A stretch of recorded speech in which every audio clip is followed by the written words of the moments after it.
दोस्तों, दशहरे के दिन राजा भैया अपने हथियारों का जखीरा दिखाएंगे। उनके पास बड़ी संख्या में हथियार हैं। ये शिकायत उनकी पत्नी भानवी सिंह ने पीएमओ से की है, अवैध हथियारों की शिकायत खासकर से।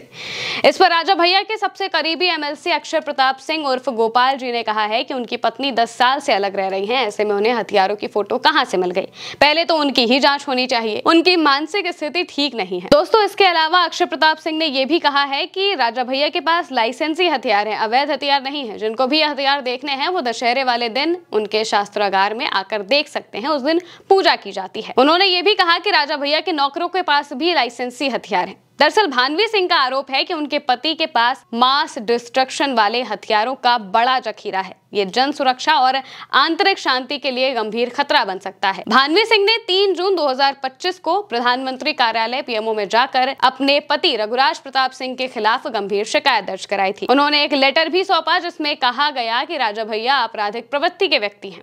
उनके पास अवैध और खतरनाक हथियारों का भंडार है। ये कानून व्यवस्था और आंतरिक सुरक्षा के लिए खतरा बन सकता है। इन हथियारों में नाटो ग्रेड की Zigana pistol, automatic assault rifles और कई ऐसे जानलेवा हथियार शामिल हैं। भानवी ने यह भी आरोप लगाया है कि उनके पति ने उनके लाइसेंसी हथियार जबरन छीन लिए हैं। उन्हें लगातार जान से मारने की धमकियां मिलती रहती हैं।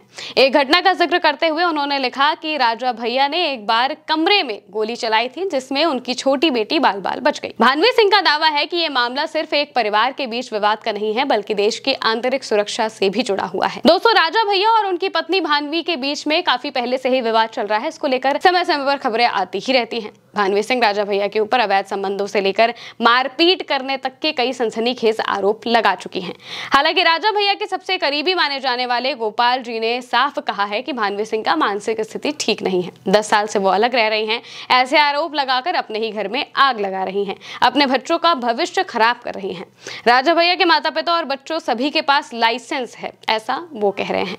राजा भैया का एक भी ऐसा नौकर नहीं है जिसके पास लाइसेंस और असलहा ना हो। दशहरे पर हम इनकी पूजा करते हैं, सारे लीगल शस्त्र हैं। राजा भैया को अवैध हथियार रखने की जरूरत नहीं है। जो आरोप लगा रहे हैं, जिस बेस पर लगा रहे हैं, पहले उसकी खुद जांच होनी चाहिए। ये बात अक्षय प्रताप सिंह कहते हैं। हालांकि उनके पास खुद ही लाइसेंसी हथियार है। भानवी का दावा है कि राजा भैया के पास नाटो ग्रेड की Zigana pistol, automatic assault rifles और कई ऐसे घातक हथियार हैं। इनका इस्तेमाल किसी भी हमले में मास डिस्ट्रक्शन जैसे हालात पैदा कर सकता है।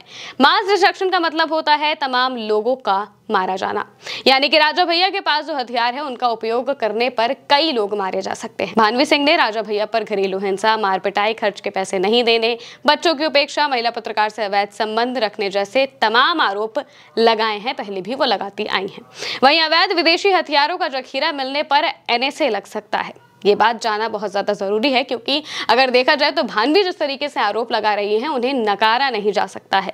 भानवी इतने बड़े आरोप लगा रही हैं, सीधे पीएमओ को लेटर लिख रही हैं, यानी कि कुछ ना कुछ तो सच्चाई इसमें हो सकती है। हालांकि इसको लेकर अभी पुख्ता सबूत सामने नहीं आए हैं, लेकिन अगर ऐसा कुछ होता है तो एनएसए लग सकता है। नेशनल सिक्योरिटीज एक्ट ऐसा कानून है जिसमें प्रावधान है कि अगर किसी व्यक्ति से कोई खास खतरा दिखता है तो उसको गिरफ्तार किया जा सकता है। अगर सरकार को लगे कि कोई व्यक्ति देश के लिए खतरा है तो तुरंत गिरफ्तारी हो सकती है। 1980 में देश की सुरक्षा के लिहाज से सरकार को ज्यादा शक्ति देने के उद्देश्य से इसे बनाया गया था। नेशनल सिक्योरिटी एक्ट के मुताबिक संदिग्ध व्यक्ति को 3 महीने के लिए बिना जमानत के हिरासत में रखा जा सकता है। इसकी अवधि बढ़ाई भी जा सकती है। इसके साथ ही हिरासत में रखने के लिए आरोप तय करने की भी जरूरत नहीं होती। हिरासत की समय अवधि को 12 महीने तक किया जा सकता है। हिरासत में लिया गया व्यक्ति हाई कोर्ट के एडवाइजरी के सामने अपील कर सकता है। राज्य सरकार को यह बताना होता है कि इस व्यक्ति को हिरासत में रखा गया है। अब देखना होगा कि भानवी के आरोपों पर राजा भैया क्या कहते हैं और दशहरे का भी कई लोगों को इंतजार रहने वाला है। फिलहाल के लिए मेरे साथ इस खबर में इतना ही। आप देखते रहिए भारत 1 सूत्र।